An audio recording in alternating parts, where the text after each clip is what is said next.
Hello, students, and a very warm welcome. Are you ready to really master one of the most important questions in your English exam? Well, today, we're going to tackle descriptive writing.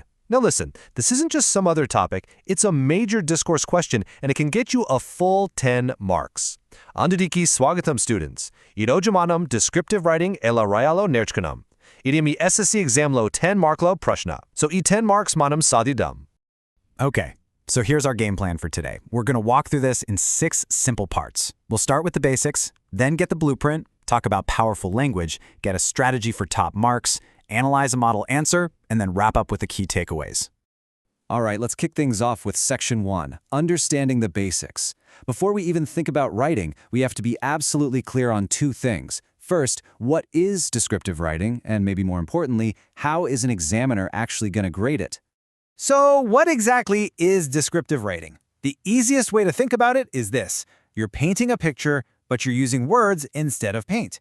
Your main job is to make the reader imagine a person, a place, or a situation so clearly by using sensory details and the emotions that go with them. Sare, descriptive writing ante enti?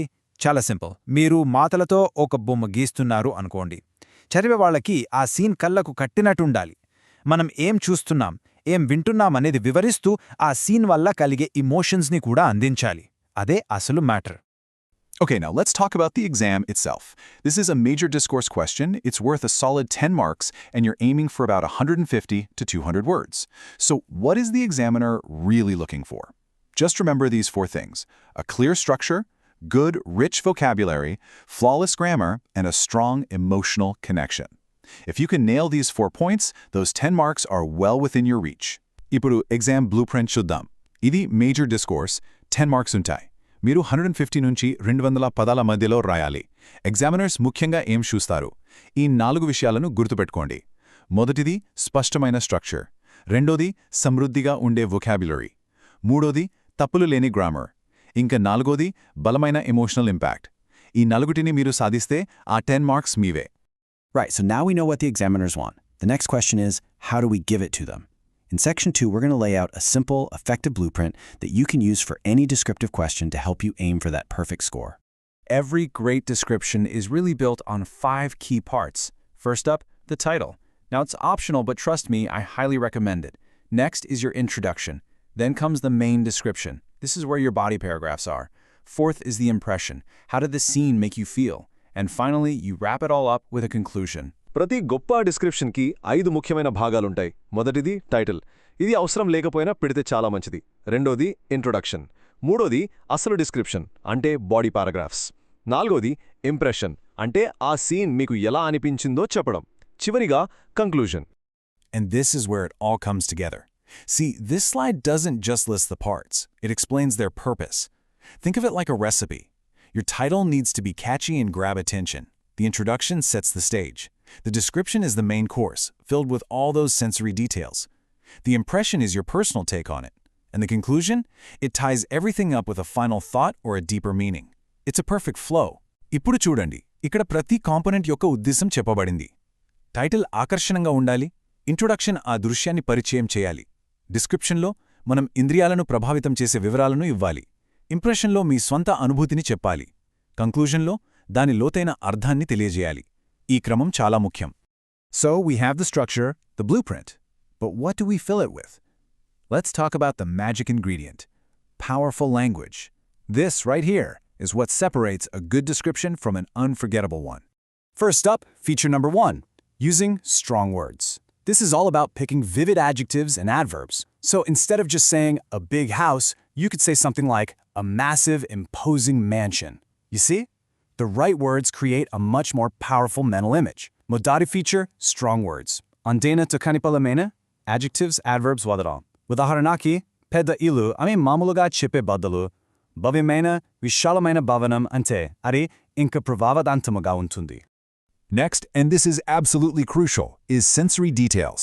When you write about all 5 senses, sight, sound, smell, touch, and even taste, you're not just telling the reader what's happening, you're actually pulling them into the scene.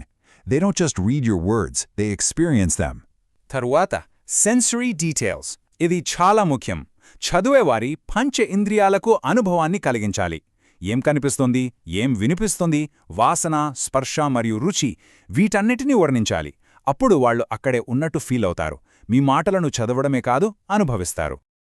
Feature number 3 is all about figurative language. This just means using comparisons, like similes and metaphors, to create stronger images. For instance, saying, "the clouds were like cotton balls," is so much more memorable than just saying, "the clouds were white and fluffy." Mudava feature, figurative language. Ante, similes mariu metaphors lanti polikalu wadam. Udaharanaki, meghalu prati lago unnai ani chepte, teleni meghalu ani chepadam kanna ekuwa gurtundi potundi. And finally, we have emotional tone. This is really the heart and soul of your description. Before you write, ask yourself, what feeling do I want my reader to have? Is it joy, sadness, maybe fear? Every single word you choose should help build that specific mood. Chivariga, emotional tone. Idi మీ వర్ణనకు గుండెలాంటిది. చదివే వారిలో మీరు ఎలాంటి భావాన్ని కలిగించాలనుకుంటున్నారు? సంతోషం, బాధ లేదా భయమా? మీరు ప్రతి పదం ఆ మూడ్ని సృష్టించేలా జాగ్రత్త పడాలి. Now, this slide shows you exactly what I mean. Just look at the difference. We want to avoid simple, basic words. So instead of saying burnt things, use a powerful phrase like charred remains. Instead of broken walls, try crumbling walls. And don't just say it was very quiet, describe it as a piercing silence. Can you feel the difference? It's way more specific, way more impactful. This is how you go from just naming something to truly describing it. E slide Ivishani Chala Baga Vivrastandi. Chorandi. Simple padlana wadu. Burnt things budlu. Charred remains ani wadandi. Broken walls budlu. Crumbling walls ani chepandi. Very quiet budlu. Piercing silence ani varninchandi. Teda gamaninchada. Idi inka spashtamga. Prabhavanantamga untundi.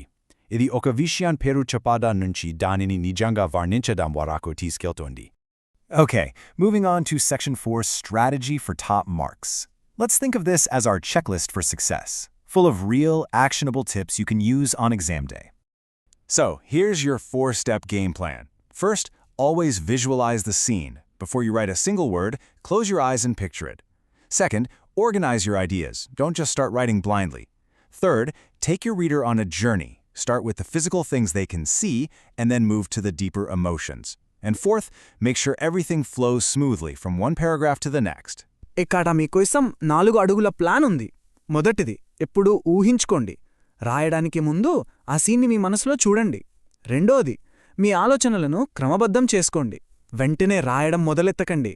మూడోది, చదివే వారిని భౌతిక వివరాల నుంచి emotional అనుభవానికి తీసుకెళ్ళండి. నాలుగోది, paragraphs మధ్య సజలైన ఫ్లో ఉండేలా చూసుకోండి. Now this is so important. Let's look at the do's and don'ts. Do use 3 or 4 clear paragraphs. Do use those vivid adjectives we talked about. Do include emotions. And do give it a suitable title. Now for the don'ts. And this first one is the biggest mistake students make. Do not write a story. You are describing a single moment, a snapshot in time, not a sequence of events. Also, avoid boring vocabulary. And don't jump randomly from one idea to another. ఈ dos and డోంట్స్ని తప్పకుండా follow అవ్వాలి. చేయాల్సినవి 3-4 స్పష్టమైన paragraphs రాయండి, మంచి adjectives వాడండి, ఎమోషన్స్ని చేర్చండి మరియు సరైన టైటిల్ ఇవ్వండి. ఇక చేయకూడనవి, అన్నిటికన్నా ముఖ్యమైనది, కథ రాయకండి. మీరొక చిత్రాన్ని గీస్తున్నారు, ఘటనలను చెప్పట్లేదు. సాధారణమైన పదాలను వాడకండి మరియు ఆలోచనల మధ్య జంప్ అవ్వకండి. Okay, theory is great, but let's see how it all works in practice. Welcome to Section 5, our Model Description Analysis. We're going to break down a high-quality sample answer and see all these rules in action. So, the topic is The Burnt Dream, Bayaji's House. I'm going to read it out slowly. As I walked into the small Dalit settlement at the edge of the village, a chilling silence greeted me. In the middle of the dusty courtyard stood what remained of Bayaji's dream, a house reduced to ashes and smoke. The once proud 2-story structure was now a skeleton of charred beams and blackened rubble. The walls were cracked, their white lime washed away by heat and tears. Burnt wooden planks lay scattered like bones of a fallen giant. The staircase that once led to Bayaji's dreams now led nowhere. A faint smell of smoke still lingered, mixed with a bitter smell of betrayal and injustice. Right, let's look at this. చూడండి, ఈ పారాగ్రాఫ్లో రాసిన వ్యక్తి బయాజీ ఇల్లు కాలిపోయిన దృశ్యాన్ని వర్ణిస్తున్నారు. Notice the highlighted words. It's not just silence, it's a chilling silence. The house isn't just broken, it's a skeleton of charred beams. ఈ పదాలు దృశ్యాన్ని ఎంత బలంగా చూపిస్తున్నాయో గమనించండి. And look at that amazing simile. The planks are like bones of a fallen giant. This is exactly what we mean by showing, not telling. Let's read the rest. Villagers stood around the ruins in hushed tones, their eyes reflecting fear and helplessness. Bayaji's family sat quietly near the broken threshold, their faces pale, not just from the loss of property, but from the deep wound of humiliation. There was a strange stillness in the air, as though the house itself mourned. It was more than just the loss of a building, it was the loss of hope, equality, and dignity. Bayaji had built not just a house, but a symbol of courage, and now only ashes remained. You see how the feeling deepens here. Words like hushed tones and fear and helplessness shift the focus to the people and their emotions, but the most powerful phrase is the deep wound of humiliation. That tells us this is about so much more than a burned building. ఈ పదాలు చూడండి, ఏవి ఆ పరిస్థితిలో ఉన్న బాధను, అవమానాన్ని తెలుస్తున్నాయి. And that last line, and now only ashes remained. What a perfect, powerful way to conclude. And here we are at our final section, Section 6, Key Takeaways and Conclusion. Let's quickly boil down everything we've learned into the most important points you need to remember. If you only remember 3 things from our entire session today, please let it be these. Number 1, description is about showing, not just telling. Paint the picture. Number 2, sensory details are your secret weapon to get higher marks. Use them. And number 3, practice makes perfect. Writing is a skill, and the only way to get better is to actually do it. ఈ పదం నుంచి మీరు గుర్తుపెట్టుకోవాల్సిన 3 ముఖ్యమైన విషయాలు. 1, చెప్పడం కాదు, చూపించడం. ఆ చిత్రాన్ని గీయండి. 2, సెన్సరీ డీటెయిల్స్ మీ సూపర్ పవర్. వాటిని వాడండి. 3, ప్రాక్టీస్ చేయండి. రాయడం ఒక నైపుణ్యం. ప్రాక్టీస్తోనే మెరుగుపడుతుంది. So, my final thought for all of you is this. Start to observe the world around you a little more carefully. And then, when you sit down to write, your only goal should be to make your reader see what you see and feel what you feel. If you can do that, you've already captured the true spirit of descriptive writing. నా చివరి సందేశమేంటంటే, మీ చుట్టూ ఉన్న ప్రపంచాన్ని ఇంకా జాగ్రత్తగా గమనించడం మొదలెట్టండి. తరువాత మీరు రాసేటప్పుడు చదివేవాళ్లు మీరు చూసేది చూడాలి, మీరు అనుభవించేది అనుభవించాలి. అదే మీ లక్ష్యం. మీరు అది చేయగలిగితే డిస్క్రిప్టివ్ రైటింగ్ యొక్క సారాన్ని మీరు అర్థం చేసుకున్నట్టే. And that's all for today's explainer. Thank you so much for joining me. Put these tips into practice and I am absolutely confident that you will do wonderfully. Best of luck for your SSC exams.